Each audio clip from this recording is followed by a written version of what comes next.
Страх рэжыму Лукашэнкі перад нелаяльнасцю чынавецтва мае прыкметы параноі. Упэўнены палітолог Анатоль Котаў. Давайте паслухаем і вернемся да размовы. З аднаго боку гэта параноя, канешне, таму што маштаб гэтай з'явы ён рэжым усё роўна сам для сябе перабольшвае. А з іншага боку гэта натуральная абарона. Вось яны ў абароне знаходзяцца з 2020 года, калі выявілася, што большасць беларусаў, большасць нават наменклатуры, якая працавала, яна не настолькі адданая рэжыму, наколькі гэта там пішацца ў розных справаздачах, што там пад 80% безумоўна давяраюць і будуць галасаваць за рэжым. Такіх лічбаў насамрэч не было ніколі. Вось у 2020 годзе гэта стала відавочна, зараз гэта працяг гэтай самай абароны, каб, не дай Бог, такіх людзей не сталася больше, тыя, хто, можна сказаць, перадолеў свой страх і рыхтуецца да таго, каб працаваць сумленна ў Беларусі пасля рэжыму. На вашу думку, пераслед чыноўнікаў у Беларусі сёння пра што сведчыць? Про тое, што, натуральна, Лукашенко не перакананы ні ў кім. Ні ў шырокай арміі чыноўнікаў, іх дзесяткі тысячаў, ні ў сваім бліжэйшым атачэнні, ні ў сілавіках, на якіх ён абапіраецца. Все гэтыя службы пакліканыя сачыць адзін за адным і бегаюць на выперадкі, бо знайсці ворагаў у бліжэйшым атачэнні, напэўна, для Лукашенка каштуе значна больш высока і за гэта большыя ўзнагароды, чым барацьба са знешнімі ворагамі. Праграма «Кадравы рэзерв» мае падрыхтаваць людзей для новай Беларусі, для дэмакратычнай Беларусі. Мы маем ад выбараў, хутка будзе 4-я гадавіна. Сітуацыя такая, што мы не бачым, што дэмакратычныя змены будуць. Ці не траціць, уласна, значэння свайго гэтая праграма?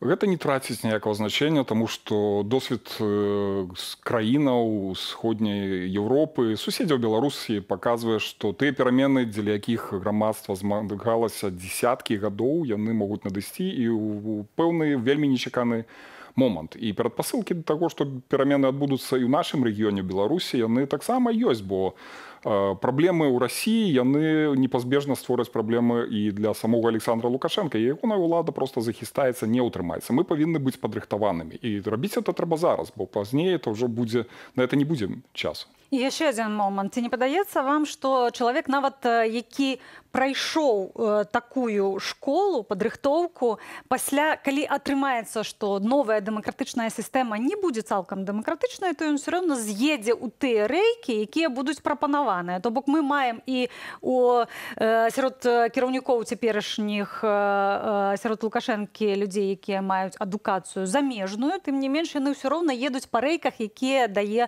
Лукашенка. Ці, на вашу думку, з вучнямі кадравага рэзерву не можа адбыцца тое самае? Я думаю, што будзе, калі перамены адбудуцца, яны адбудуцца менавіта такім рэвалюцыйным шляхам пералому, то будзе зусім іншы грамадскі настрой. Вяртанне да ранейшай сістэмы будзе немагчымае шмат гадоў. Але ўсё будзе залежаць зноў-такі ад тых людзей, якія прыйдуць на змену Лукашенка. Ад новай улады, ад парламенту, ад кіраўніка дзяржавы, новай асобы. Калі яны будуць не гатовыя, не падрыхтаваныя да пераменаў, будуць пратармажваць, прабуксоўваць на месцы, канешне, ёсць верагоднасць рэваншу і адкату да старой сістэмы. Але агулам змены нейкія плануюцца ў праграме, ці яна будзе ехаць так, як цяпер? Кампанія «Кадравы рэзерв» натуральна ўлічвае ўсе тыя новыя выклікі, якія з'яўляюцца, але я скажу, мы да іх былі падрыхтаваныя. Наша сістэма бяспекі на сёння устойлівая, яна супрацьстаіць гэтым нападам. Не так давно з'явілася зноў інфармацыя, што атрымалі доступ да нейкай адмінкі, там нібыта да спісаў, якія праходзілі праз людзей, якія рэгістраваліся.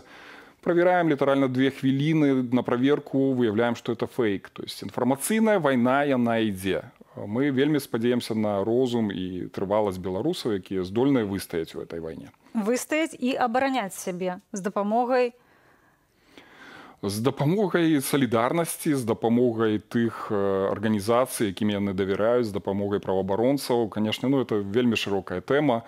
Я думаю, што перадусім тут ролю грае беларуская салідарнасць. Людзі не кідаюць адзін аднога, і калі хтосьці персанальна трапляе ў цяжкую і складаную сітуацыю, знаходзяцца тыя, хто гатоў прыйсці на дапамогу. Дзякую за гэтую размову. Юрый Гбарэвіч, кіраўнік кампаніі «Кадравы рэзерв для Новай Беларусі», быў маім госцем.